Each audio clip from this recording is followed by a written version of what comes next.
Hi everyone, welcome to another episode on the Work Boss podcast where we share best practices in the workplace and how you can do things differently. Hi, I'm Natasha from the growth marketing team here at Digi. And today I'm joined here with Nicole from Digi's mental health team to talk and share some tips to take care of your team's mental health.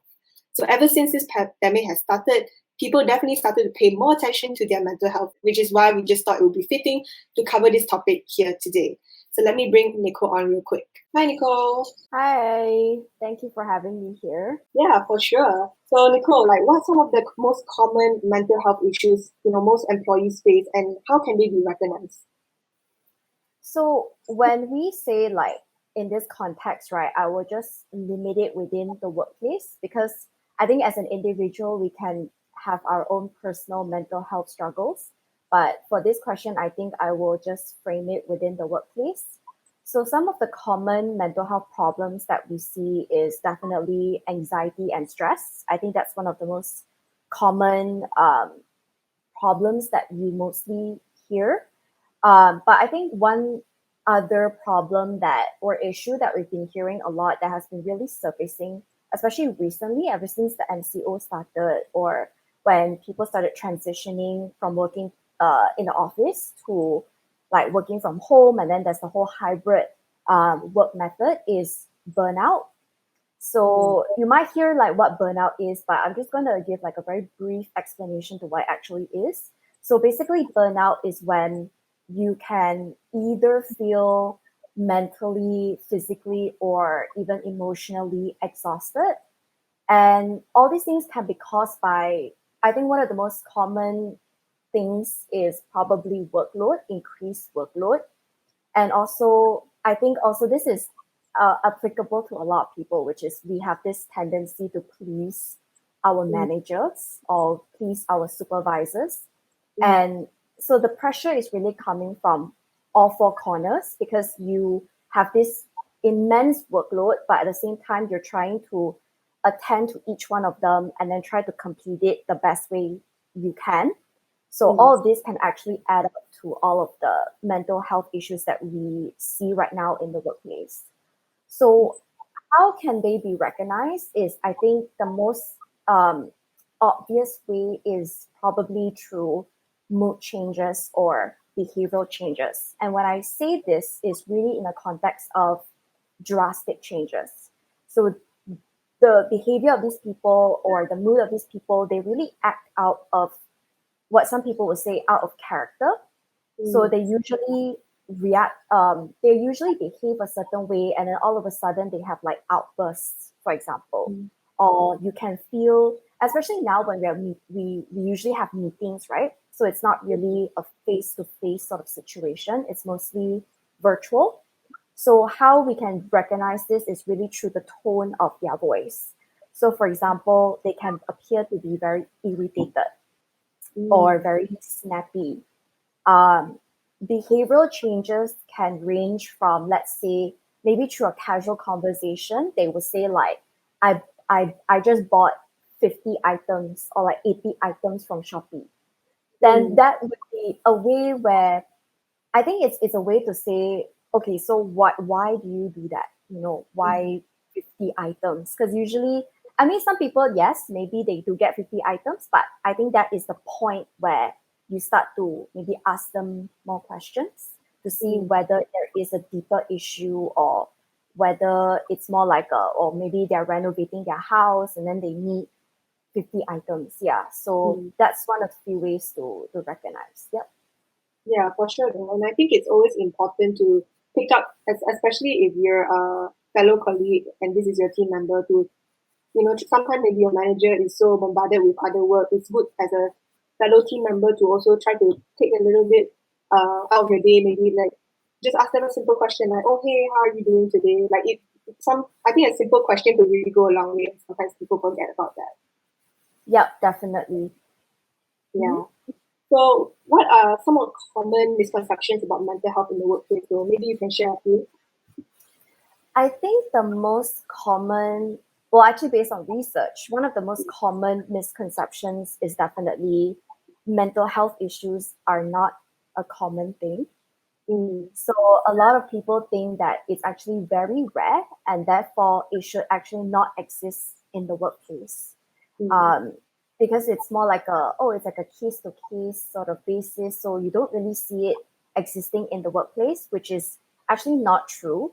And that's one of the few reasons why another misconception is that you can tell when someone is struggling, like there are obvious signs when someone is struggling. So in response to also connecting to like my last response is really, it's actually very hard to tell the signs of when someone is actually struggling.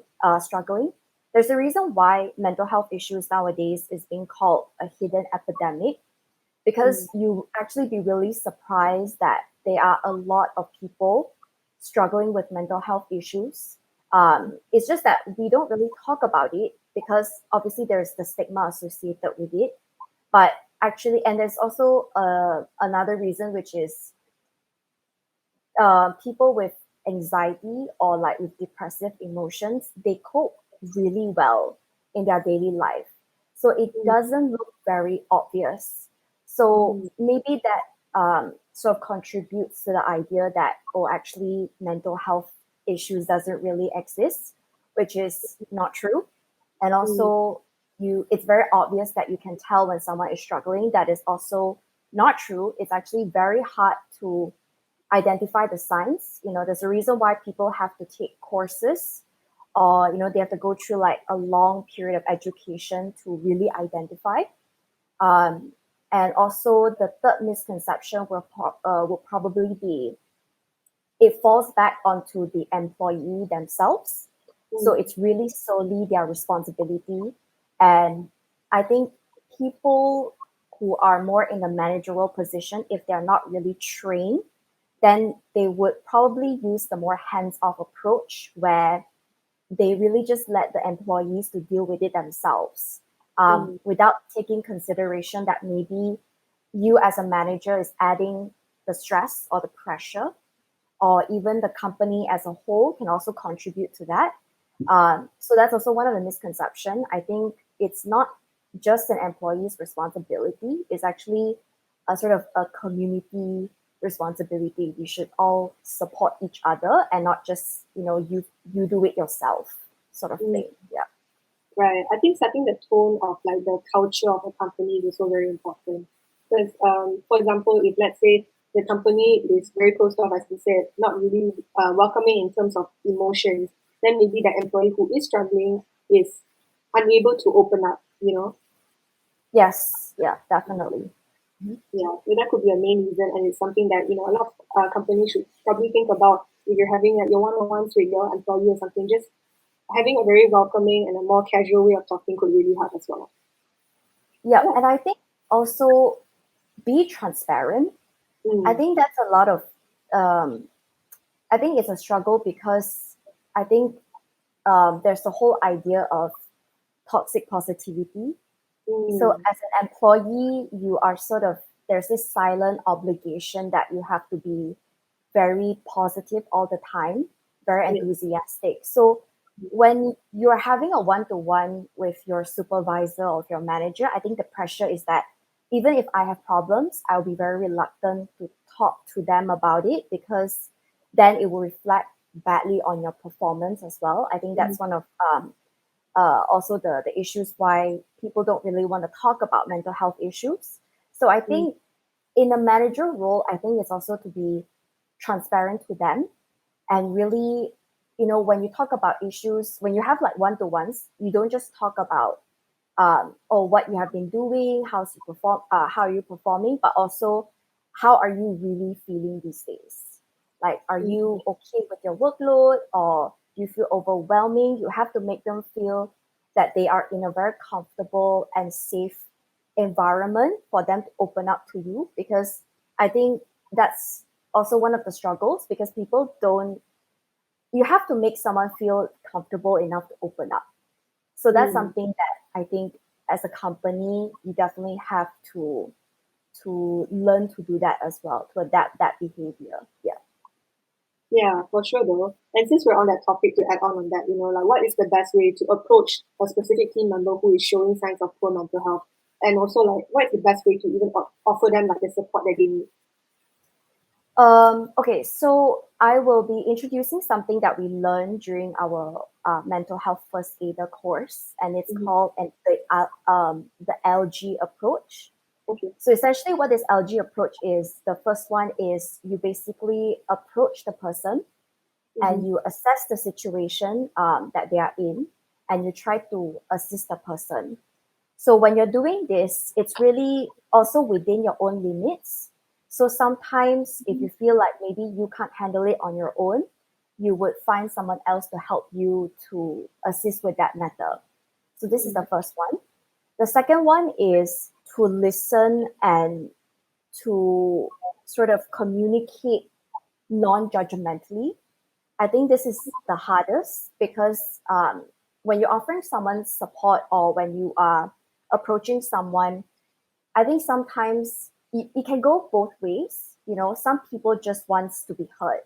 They just want to vent out their frustration and they really don't need a third party's input of the Mm-hmm. matter. They really just want someone to listen and just not judge them too harshly or even, being non-judgmental. Or Mm-hmm. there is another method, which is you communicate with them, sort of have a discussion with each other, but also not to impose your own opinions onto that person when you're Mm-hmm. offering support. And then the third point, the G, is to basically give support and also information. So what we say by giving support information here is we probably offer them what sort of help they need. If it's something that we can do within our own field, then definitely we help them, we provide them information. If you feel like maybe they need to know the signs of if am I slipping into depression or anxiety disorder, we provide like sort of the information there. And the other tool is really just to encourage them to approach professional help, but this is more of a case by case basis. I think you yourself have to assess whether this person is are they able to cope by themselves or do they need a professional help's intervention. Because I think as a civilian, and when I say civilian, as in we are not equipped, we don't have that knowledge to help someone, to give someone therapy. Let's say, for example. So usually we would encourage them and give them information of how you can approach or who you can approach. But I think this is a very delicate phase as well. So when we approach someone, when we offer support, don't force it on them. So if they are very reluctant to go, let's say a therapist, because there's also that stigma there, right? When you meet a professional help, it means, okay, I'm going crazy, or I have like a very deep issue that cannot be solved. So when you're offering support, really just talk with them through the process. And if they are very reluctant, don't force it on them that one time. Maybe you can sort of slowly ease them into the process. If they feel more comfortable having you to accompany them, then do that. But the end goal of it is to definitely encourage them to seek professional help. And the last one is also a very simple, which is to encourage them to find their own support system. So it can be family, it can be their friends, because this is actually scientifically proven or psychologically proven that when you surround yourself with a very strong support system, you actually recover a lot faster. Yeah, Mm-hmm. and also they give you hope that you can recover. Mm-hmm. And I think especially when you're in that dark tunnel, right? You really just want to see that light at the end of the tunnel. So these Mm-hmm. people are really there for exactly that process. Yeah. Mm-hmm. Yeah, definitely. I think it's always very important to. I think it's not necessary you need a lot of people by your side, but you definitely need a lot of quality people by your side. Yes, that's true. Yeah. So I think one more thing is like, do you have any tips, to share for employees who would like to still be productive at work, but they're still struggling with mental health at the same time? So there is actually 3 ways. So I'll just go through it in a very simple way. If you want to know more, you can always go and research it yourself. But basically, the first technique is called a Pomodoro technique. So what it actually means is it's a very fancy name for blocking out tasks within interval times. So I won't specify the time because everybody works in a very different manner. But basically, what it does is you set, let's say, for example, 45 minutes to complete one task. And then you put out maybe, let's say, 10 minutes to rest. And then you continue that on throughout the working hours. So that's called a Pomodoro technique. It's basically for you to try to accomplish your tasks, as many tasks as possible. Yeah. And then the second one is to time block your day. So basically, that method is where you block out in your working hours, you block out certain timing for you to do certain things. So, for example, maybe I want to finish this project A. I will block out maybe, let's say, I estimate it would use like 3 to 4 hours. I'll block out 3 to 4 hours within my working schedule just for that one task, and I will not be interrupted or distracted by anything else.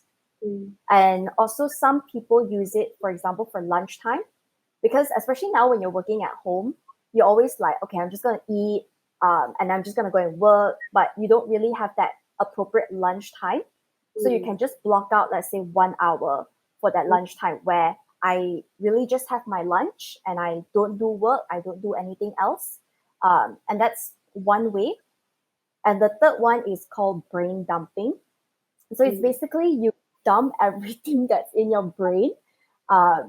Where, for example, some people, when they're trying to like come up with a plan, they like to write it out, or they like to do certain activities to achieve that. So you can do that. Or another way is setting your priorities for the day.